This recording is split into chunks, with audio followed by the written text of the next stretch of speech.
क्या है आध्यात्म? दर्शन, चिंतन धारा, विद्या या संस्कृति की परंपरागत विरासत। आध्यात्म दर्शन यानी जीवन का शाश्वत सत्य।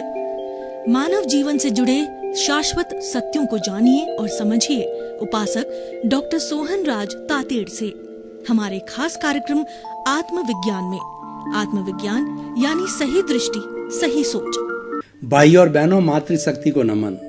स्टूडियो में आपका हार्दिक स्वागत है, अभिनंदन है, सत्कार है। आत्मविज्ञान, साइंस ऑफ द सोल कार्यक्रम प्रतिदिन आपको हमारे जो टीवी चैनल पर दिखाया जाता है, बहुत से एपिसोड्स आपको दिखाए जा चुके हैं। और हमारा जो उद्देश्य है कि सही दृष्टि, सही सोच, right vision, right thinking, ultimate truth क्या है और सार्वभौम सत्य क्या है, वास्तविक सत्य क्या है, कुदरत क्या है, कुदरत की रचना और कुदरत का कानून हम आपके सामने प्रस्तुत करके आपको अंतिम सच्चाई बताते हैं। और उस आत्मविज्ञान कार्यक्रम के द्वारा अलग अलग एपिसोड के माध्यम से हम आपके सामने रोज प्रस्तुत करते हैं।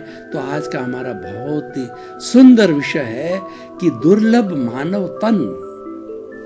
भाई और बहनों, बहुत ही सुंदर विषय है, ये सत्संग का विषय है। हमारे जितने सन्यासी, आचार्य, महात्मा, ये जब चातुर्मास लगता है 4 महीने का, जो हमारा वर्षा ऋतु का काल होता है, तो 4 महीने हमको ये रटाते हैं कि ये मानव तन बहुत दुर्लभ है, तुम सत्संग करो।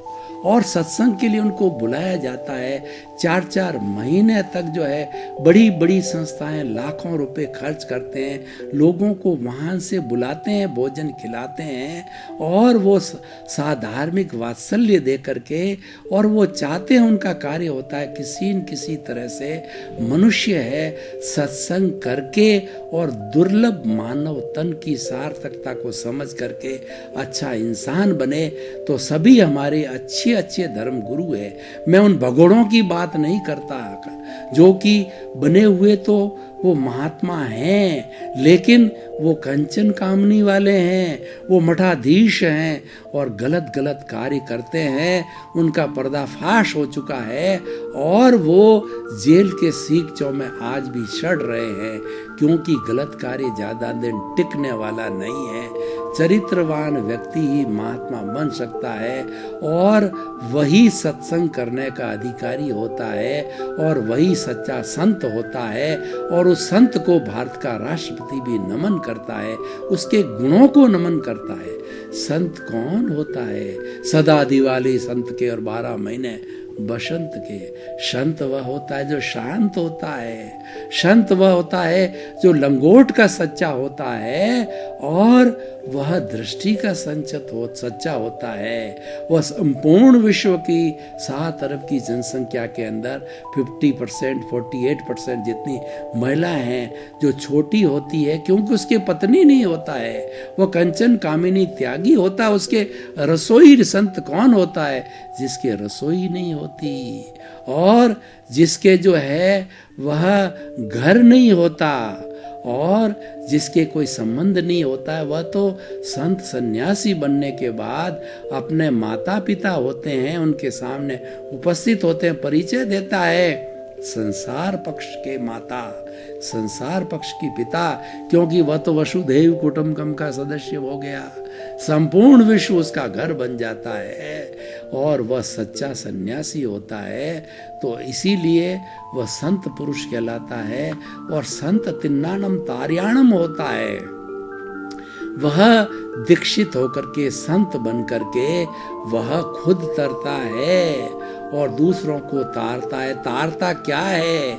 कि वो मानव जीवन, दुर्लभ मानव जीवन की सार्थकता बताता है। हम आपको बताएंगे। हमारा जो आत्मविज्ञान कार्यक्रम कहता है कि चाहे आप संत का वेश धारण करो या ना करो, किसी भी वस्त्र में रहो, लेकिन भीतर संतता होनी चाहिए। संतता रहोगे तो दुर्लभ मानव तन का 100% उपयोग करोगे। देखिए, मनुष्य 4 बातें बहुत मुश्किल है। पहला, दुर्लभ मनुष्य तन का मिलना। दूसरा है ईश्वर में विश्वास होना। और तीसरा है ईश्वर की वाणी सुनने का मौका मिलना, सत्संग करना। आत्मविज्ञान हमारा सत्संग का कार्यक्रम है। और चौथा है आत्मविज्ञान के सत्संग को हृदयंगम करना, आत्मसात करना, गले से नीचे उतारना। आज हमारा इतना सिनेरियो खराब क्यों है? हम इतने मानव है, 130 करोड़ और 7 अरब के मानव है, फिर भी ये हमारा वसुधैव कुटुंबकम आज इतना दूषित क्यों हो रहा है? वसुधैव कुटुंबकम हमारे ऋषि मुनियों ने आज से हजारों साल पहले अवधारणा दी थी कि हम सब एक इस धरती माँ की संतान है, एक वासुदेव रूपी ईश्वर की संतान है।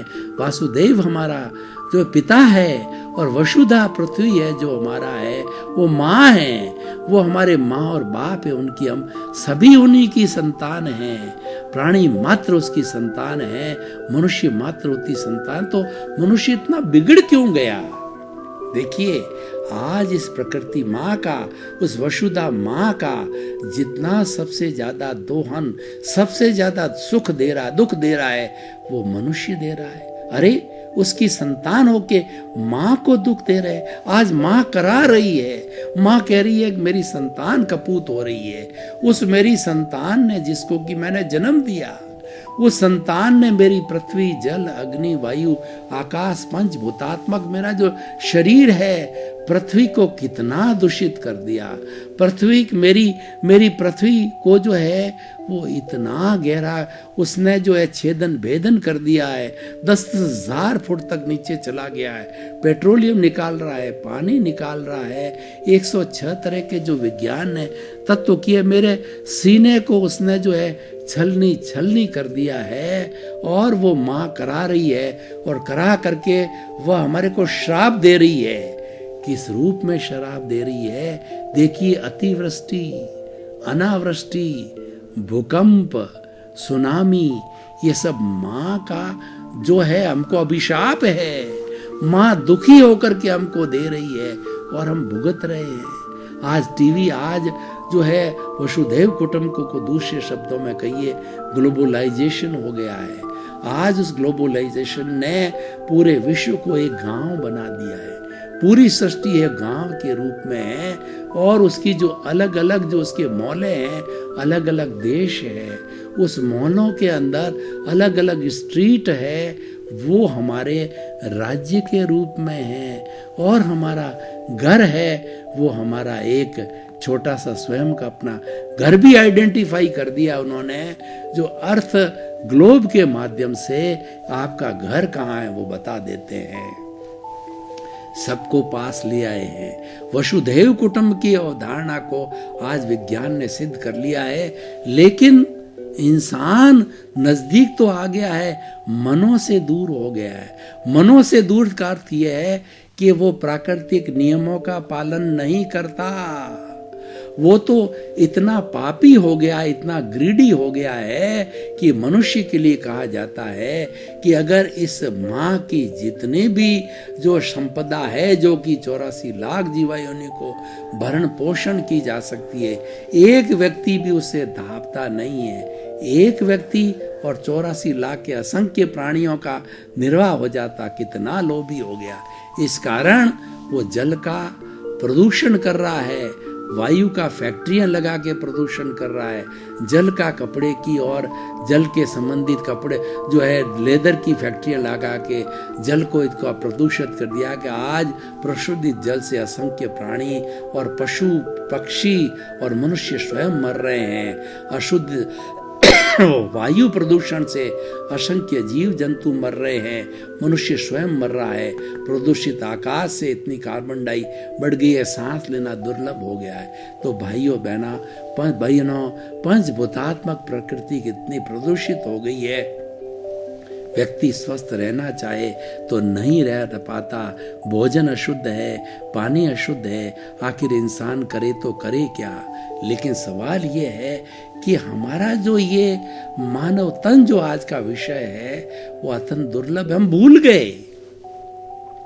हमें जो ज्ञान दिया है माँ ने, वह हम अज्ञानी बन गए। हमारा ज्ञान क्या है कि आप जो भीतर बैठे हुए प्रभु की पहचान करो, तुम्हारा प्रभु अनंत ज्ञान वाला है, अनंत दर्शन वाला है, अनंत शक्ति वाला, अनंत सुख का धाम है और यही ईश्वर है।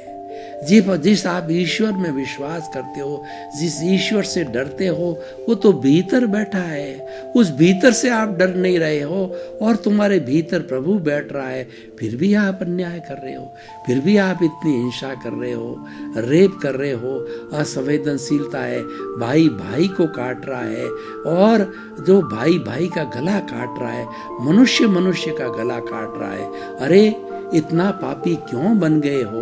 क्योंकि हमने अवचेतन मन, हमारा जो ये हमारा प्रभु है, वो हमारे तन की हमने दुर्लभता को नहीं समझा। देखिए, ये मानव तन पिछले जन्म के अंदर सुकृत करने के बाद सबसे अच्छा कार्य किया है जब हम मानव तन मिला है।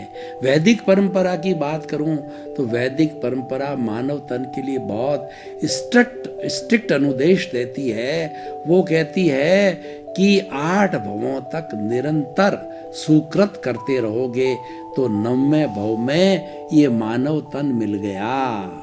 अगर उसमें कुछ गड़बड़ हो गई तो 99वें भव में जाकर के फिर मनुष्य भव मिलेगा। सुकृत रहो, उसमें भी भूल हो गई तो 999 भव के बाद में मानव तन मिलेगा और सारे बीच वाले भव है आप नरक गति, तिर्यंच गति और देवगति में जाने का तो प्रश्न नहीं। नरक और तिर्यंच के अंदर आप घूमते रहोगे, पशु पक्षी पेड़ पौधे नारकी के जीवन पंचेंद्रिय वध करके बनते रहोगे। देखिए, हम मानव तन की बात करते हैं तो मानव तन के अलग 4 गति है, नर गति, तिर्यंच गति, मनुष्य गति, देव गति। इनका आयुष्य कैसे बंधन होता है वो हम थोड़ा ऐसे जुड़े हुए बातों को समझाना चाहेंगे कि आखिर मनुष्य जीवन कैसे मिलता है। नरक गति में कौन जाता है?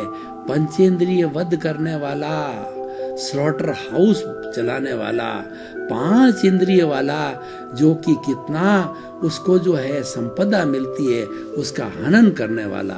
मनुष्य का, गाय का, भैंस का, पेड़ का, पशुओं का, पक्षियों का।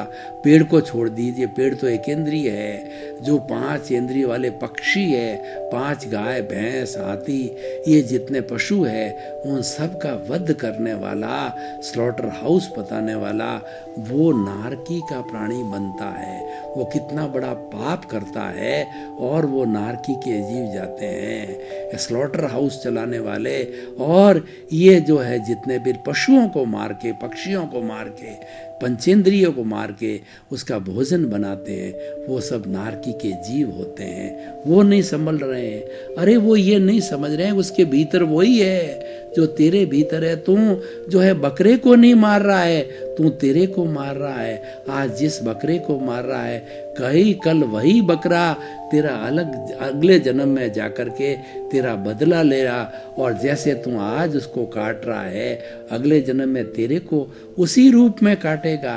As you will sow will you reap. जैसा करोगे वैसा भरोगे, जैसी करनी वैसी भरनी। ये संसार का नियम है, प्रकृति का नियम है कि कारण के बिना कार्य नहीं होता है। कारण आपने उसका वध किया, उसका कार्य अगले जन्म में आपके तैयार है। आपको उसी रूप के अंदर आपको मारा जाएगा। जैसे आप कॉजेज डालोगे, जैसे आप भाव करोगे, वही आज के हमारे भाव इकट्ठे होकर के कॉजल बॉडी बनेंगे और अलग के अगले जन्म में जाकर के वही कर्म शरीर जो है वो हमारा द्रव्य कर्म बनेगा। ज्ञानावर्णीय, दर्शनावर्णीय, वेदनीय, मोहनीय, आयुष्य, नाम, गोत्र, अंतराय, उसकी 148 प्रकृति रूप वाला कॉजल मिलेगा और वैसे ही आपको आयुष्य मिलेगा और वैसे ही आप कर्मों का भोग करोगे। संचय भूतकाल में किया जाता है, वर्तमान काल के अंदर उसका भोग होता है। ये मन वचन काया रूपी शरीर है, पूर्व जन्म के कर्मों के भुगतान के लिए मिला है। एक एक कॉज डाला है, उसका एक एक क्षण उसका भुगतान होगा। और वो प्रकृति करती है, वो कुदरत करती है। कुदरत की रचना और कुदरत के कानून के तहत आपके सारे कर्मों का भुगतान करवाती। उसमें आपकी कोई स्वतंत्रता नहीं है। आपकी स्वतंत्रता तो कब थी? कॉज डालने के पहले थी। कैसे स्वतंत्रता होती है मैं आपको बताना चाहता हूँ। वर्षा ऋतु है, अच्छी बारिश हो गई है, किसान है अपने खेत में हल चलाना चाहता है, और खरीफ की फसल है जो कि वर्षा के ऊपर निर्भर है और कुआं नहीं है और अच्छी बारिश पर निर्भर होती है। किसान हल चलाते हैं। खरीफ की फसल में देखिए बाजरा है, मूंग है, मोठ है, ग्वार है, तिल है, इत्यादि ये चीज़ें पैदा होती है। तो वो निर्णय नहीं कर पाता है कि कौन सी चीज़ बोऊं कि मुझे अच्छा लाभ मिलेगा। तो वो दोनों पोटलियां लेके जाता है, एक तो बाजरी की लेके जाता है, दूसरा मूंग, मोठ, तिल और ग्वार की पोटली मिश्रण की लेके जाता है। वो सोचता रहता है कि लाभ इसमें ज़्यादा होगा कि लाभ इसमें ज़्यादा होगा, और वो निर्णय कर लेता है कि नहीं, लाभ इस मिक्सचर में होगा। मिक्सचर वाली पोटली को अपने जो है वो हल वाली थे जो है वो जो कुपी होती है उसमें डाल देता है और वो बीज पड़ जाते हैं। बीज बो दिया, वो प्रतंत्र हो गया। अब वो चाहे कि अरे करेक्शन चाहे कि नहीं यार बाजरा में ज़्यादा लाभ है, बाजरा ज़्यादा बोएगा और प्रति एकड़ के अंदर बाजरा ज़्यादा होगा, ये कम होगा, इससे मेरे को लाभ होता। अब वो लाभ प्राप्त नहीं कर सकता। बीज बो दिया गया है, उसका फल उसी के अनुरूप होगा। अगर आपने जो है वो आपने आंकड़े का पौधा बोया है और आप बैठे बैठे आप इंतजार कर रहे हो कि उसके तो अगडोडिये लगेंगे, उसके आम के पेड़ नहीं लगेंगे। आपने 12 साल तक उसका पोषण किया और आम 12 साल बाद फल बनता है और आप चिंतन कर रहे हो आम मिलेंगे, आम मिलेंगे। नहीं भैया, तुमने तो आंकड़ा लगाया तो अगडोडिये मिलेंगे और वो खारे होते हैं, और जो आम का पेड़ तूने नहीं डाला तो आम नहीं मिलने वाला है। इसीलिए कहा है कि जैसा बोओगे वैसा पाओगे। एज यू विल, जैसी करनी वैसी भरनी, as you will sow that you will reap, वैसे ही परिणाम मिलेंगे। और ये सारा काम कुदरत बिल्कुल पक्षपात नहीं करती। क्यों पक्षपात करेगा? कुदरत की तो ड्यूटी ये है कि उसने कॉज डाल दिए, और कुदरत ये शरीर देती है पंचभूतात्मक, 5 भूतों से बनी हुई कुदरत, और 6 द्रव्य का बहुत बड़ा चैप्टर अलग से बात करूंगा कि वह कुदरत जो है उसकी रचना क्या है। कुदरत की रचना है कि उसके अंदर रहने वाला ये जीव, दूसरा मैटर है वो अजीव, और जीव और अजीव हलन चलन करना चाहते हैं, मैं कर रहा हूँ। तो वो मोशन देने वाला तत्व स्थिर रहना चाहता है, जीव अजीव स्थिर रहने के लिए वह जो रेस्ट तत्व होता है पूरे ब्रह्मांड के अंदर, पौद्गलिक तत्व एक जीव को छोड़ के बाकी के 5 तत्व पौद्गलिक है, अमूर्त है और वो दिखाई नहीं देते, वो सर्वत्र व्याप्त है उस पूरे कॉस्मॉस के अंदर, चराचर जगत के अंदर। और उसके बाद मोशन और रेस्ट के बाद में टाइम तत्व होता है जो सबसे छोटा होता है, वो समय कहलाता है। उसके बाद सेकंड होता है, मिनट होता है, उसके बाद में घंटे होते हैं, दिन होता है, पक्ष होता है, और हमारा महीना होता है, वर्ष होता है, शताब्दियाँ होती है, और करोड़ सागर 20 करोड़ सागर का एक काल चक्र होता है। तो ये घूमता रहता है, यही कुदरत है। और छठा तत्व है वो आकाश, स्पेस सबको अवगाहना देता है। मैं बैठा हूँ, जितनी जगह घेर रहा हूँ, ये आकाश तत्व न होता तो मैं आपके ऊपर पड़ता, आप मेरे ऊपर पड़ते और हम घूमते रहते, हमको जगह नहीं मिलती। तो भाई और बहनों, हम ये कहना चाहते हैं कि ये मानव तन बहुत दुर्लभ है। ये सारी बातें जो मैं कर रहा हूँ, ये कौन कर रहा है? ये मानव कर रहा है। ये कौन सुन रहा है? ये मानव सुन रहा है, और मानव सत्संग कर रहा है। दूसरे पशु पक्षी में पंचेंद्रिय भी श्रावक होते हैं, जैसे शेर है और आपका जो चीता है, बिल्ली है, हाथी है, कुछ अच्छे प्राणी होते हैं, अच्छे लेकर के आते हैं, वो समझते हैं। भगवान महावीर का जब समोषण लगता है तो उसमें सभी पंचेंद्रिय प्राणी, हाथी और आपका शेर, और उसके बाद के अंदर आपका कुत्ता और आपका बिल्ली, चूहा, मनुष्य और देव, समस्त जो है पंचेंद्रिय मनुष्य, और जो है वो देव लोक के जो देवता है वो भगवान की नारकी के जीव नहीं सुनते हैं, तो वो वो भगवान की देश ना सुनते और सब एक जगह होते हैं। देखिए भगवान के समोषण की अतिशय क्या है कि भगवान का जब समोषण वाणी लगती है तीर्थंकरों की, 24 ही तीर्थंकरों की वाणी, भगवान महावीर की वाणी, तो 125 योजन तक भगवान जहाँ विराजते हैं उनका अतिशय 125 योजन तक जो है वहाँ ना तो कोई अतिवृष्टि होती है, ना कोई अनावृष्टि होती है, ना कोई दुख आता है, ना कोई बहु महामारी होती है, और वहाँ ना किसी तरह का भूकंप आता है। समस्त जीव एक ही जगह समोषण के अंदर। देखिए शेर का जो शिकार है वो मनुष्य है, वो भी सुन रहा है, और शेर का शिकार है कुत्ता है, वो भी वहीं बैठा है, कुत्ते का शिकार बिल्ली है, वो भी वहीं है, और बिल्ली का शिकार चूहा है, और चूहे का शिकार छोटे और पंचेंद्रिय जीव है। सारे एक जगह जाके अहिंसा की भावना से, उनमें अहिंसा की भावना आती नहीं है। भगवान के समोषण में जाने पर शेर भूल जाता है कि मनुष्य का शिकार करूं, कुत्ते का शिकार कुत्ता भूल जाता है कि बिल्ली का शिकार करूं, बिल्ली भूल जाती है कि चूहे का शिकार करूं, चूहा भूल जाता है कि और छोटे प्राणी जो उपस्थित उसका शिकार करूं। वो अहिंसावादी बन जाते। ये अतिशय है भगवान का। तो देखिए भगवान भी मानव तन से बने हैं। एक मनुष्य ही ऐसा तन है जो कि भगवान बन सकता है, वो परमात्मा बन सकता है। ये 24 तीर्थ केवल ज्ञानी सब परमात्मा होते हैं। उनकी आत्मा, जितनी आत्मा विशुद्ध होकर के वह शिथिला में चली जाती है, सारा जो उनका जो व्यवहार जगत का हिसाब किताब क्लियर करके वो शून्य हो जाता है। हमारा अज्ञान जब शून्य हो जाता है, यानी कॉजल बॉडी जब शून्य हो जाती है, राग द्वेष शून्य हो जाता है। भाई और बहनों, आपका बहुत बहुत धन्यवाद। आप आत्मविज्ञान कार्यक्रम देखते रहिए।